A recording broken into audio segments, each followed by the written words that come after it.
olha, medicamentos como o Ozempic e o Wegovy, eles não são mais só remédios, né? Viraram um verdadeiro fenômeno global.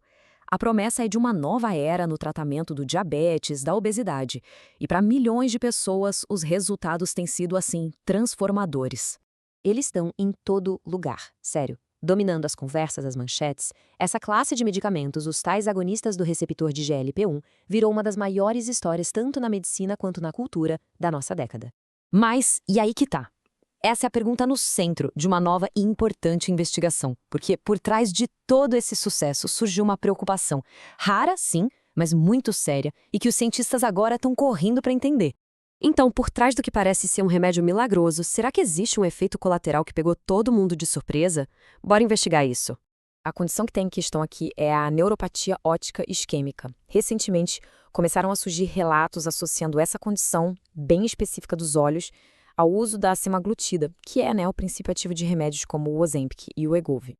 E só para a gente ter uma ideia da gravidade disso, a neuropatia óptica isquêmica, ou ION, como é chamada, é basicamente um ataque no nervo óptico. O fluxo de sangue para ele é interrompido. Isso danifica o nervo que liga o olho ao cérebro e as consequências elas podem ser permanentes e devastadoras. Pensa bem, para investigar um efeito colateral tão raro, no meio de milhões de usuários, os cientistas precisavam de uma ferramenta muito poderosa. E essa ferramenta foi uma análise de dados em escala global. E que escala, hein? Para encontrar um sinal, os pesquisadores mergulharam em mais de 30 milhões de relatórios de eventos adversos do banco de dados da FDA, a agência reguladora dos Estados Unidos. É literalmente procurar uma agulha num palheiro de dados globais. E o contexto aqui é super importante.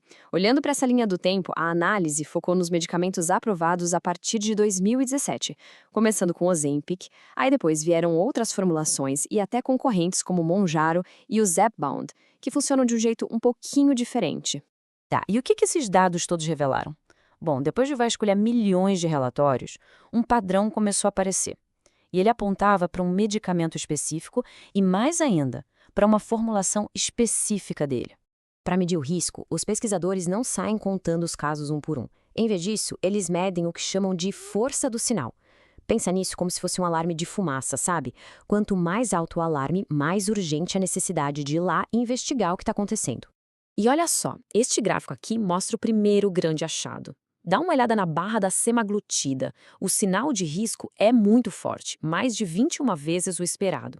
Agora compara com a tirzepatida e a insulina. As barras são quase nada. Praticamente não existe um sinal significativo ali.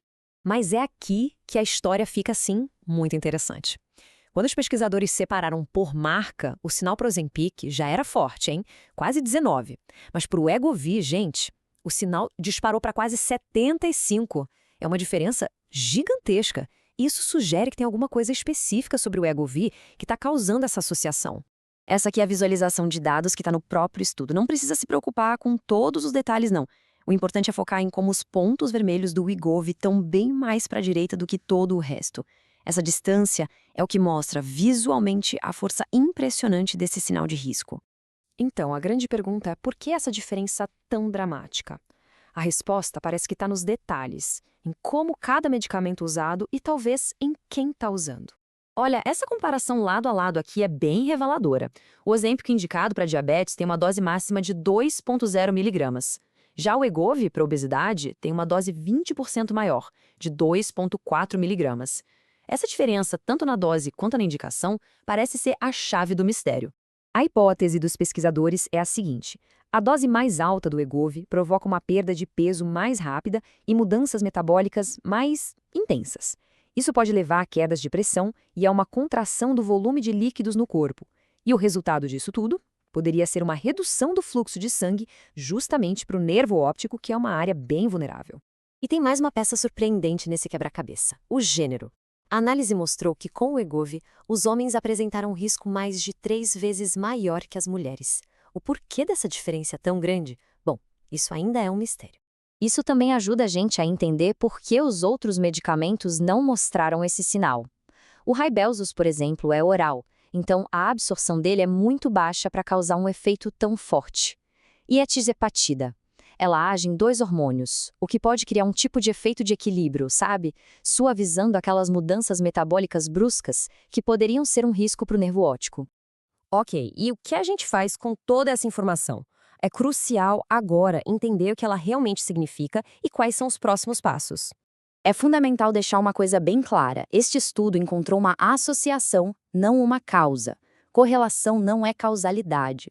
É um sinal de alerta, um ponto de partida e não uma conclusão definitiva. A gente ainda não sabe quantas pessoas são realmente afetadas. Por isso, este é só o primeiro passo, que aponta para a necessidade urgente de mais estudos, estudos clínicos controlados, para confirmar e entender melhor esse risco. Os próprios pesquisadores resumem a mensagem principal perfeitamente, e vale a pena citar. Os achados destacam uma potencial preocupação de segurança que justificam uma avaliação prospectiva urgente. Ou seja, é um chamado à ação para toda a comunidade médica ficar de olho. E isso tudo nos deixa com uma questão central, né, para o futuro da medicina. Esses medicamentos oferecem benefícios realmente transformadores? A tarefa agora é entender completamente o perfil de risco de cada um. Só assim, dá para garantir que eles sejam usados do jeito mais seguro e eficaz possível, colocando na balança a promessa e os potenciais perigos.